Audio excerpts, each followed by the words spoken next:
So let us see the next one, that is food preservation. Here in the first chapter, what is the name of our first chapter? Yes, it is crop production and management. After harvesting the grains, we are stored in an airtight container. That is the preservation there. But here, how do we preserve the cooked food? So here, in our home, that bread, if it has the moisture content, within 2 or 3 days that fungus that spoil the food, and what are the causative agents of the spoiled food, and what are the symptoms of that food poisoning, that all you have learned. Let us see how can we preserve the food. Of that, the first method, that is chemical method.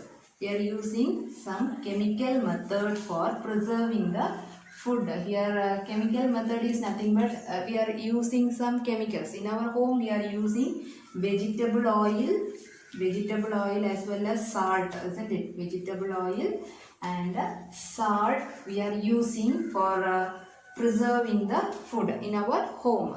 Vegetable oil in the sense, about gingerly oil. For making the pickle we are using this is sesame oil, gingerly oil, mustard oil, isn't it? They are the good preservatives. Okay, so it preserve the food from the from the attack of microorganism. The agents which preserve the food, that agents are called preservatives. Okay, so preservatives means the agents which preserve the food from the attack or from the growth of microorganisms. They are called preservatives. Here in our home we are using vegetable oil and salt act as the preservatives. And in the food industry, there large amount of food is produced, and they want to conserve or preserve that one. For that they are using some chemicals like sodium benzoate. What are the chemicals they are using there?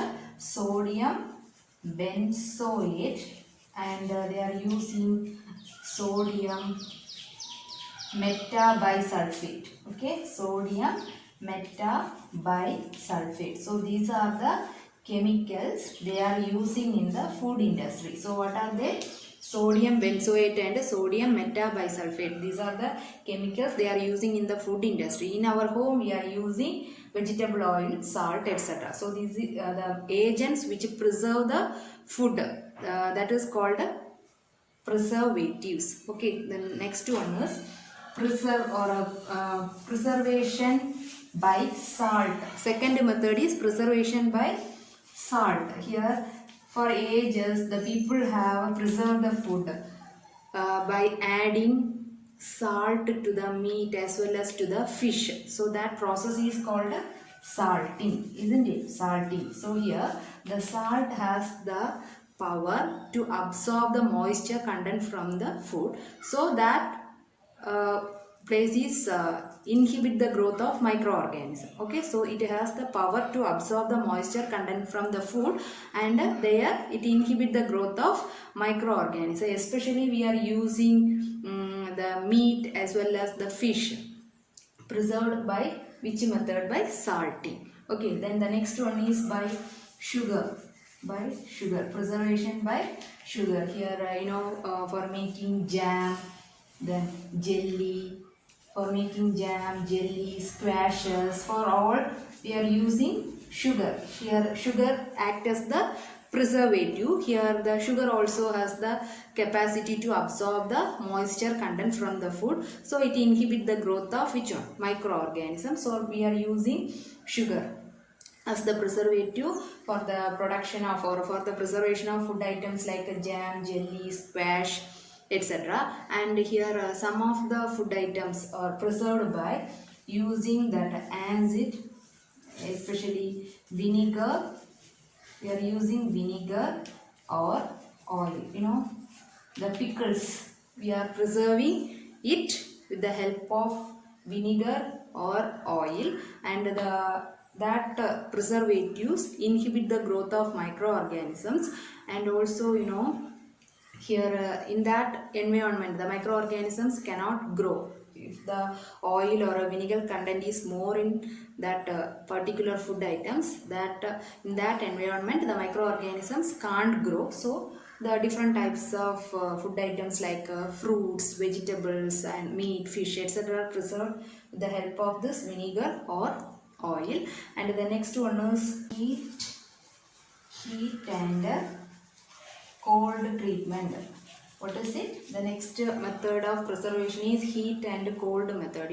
Heating, it is the best method to prevent the growth of microorganisms. By boiling, we can kill so many microorganisms.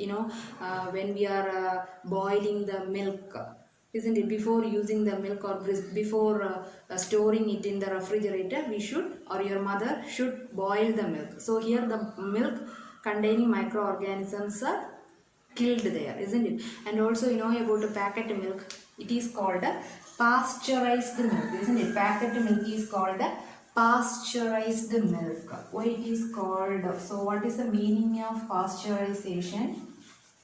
So this pasteurized milk we can consume without boiling because it do not have microorganisms. So what is the meaning of pasteurization and who invented this pasteurization? Here, Louis Pasteur. Who invented pasteurization? Louis Pasteur. In the year 1862, he invented the method, that is pasteurization. So what is pasteurization? Heating of milk at 70 degrees Celsius.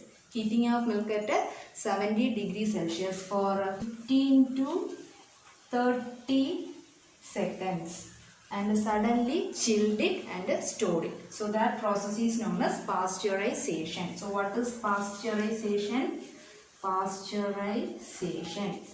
So what is the meaning of pasteurization or define pasteurization? Yes, it is nothing but heating the milk at 70 degrees Celsius for 15 to 30 seconds and suddenly chilled it and stored it. So that process is known as pasteurization. And who discovered this pasteurization? Louis Pasteur in the year 1862. Then the last method is, that is storage and packed. Storage and packed. That is the last one.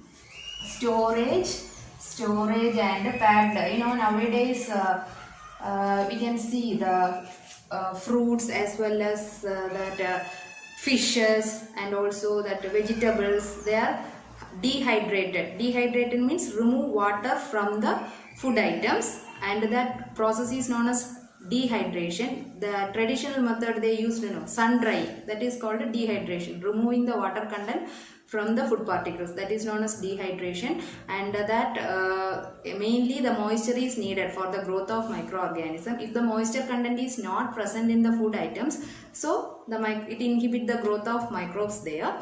So we can use that dehydrated fruits as well as vegetables, and then it is stored in an airtight packets, then it sold. Nowadays you can see such type of technique here. So these are the different types of food preservation methods we are using.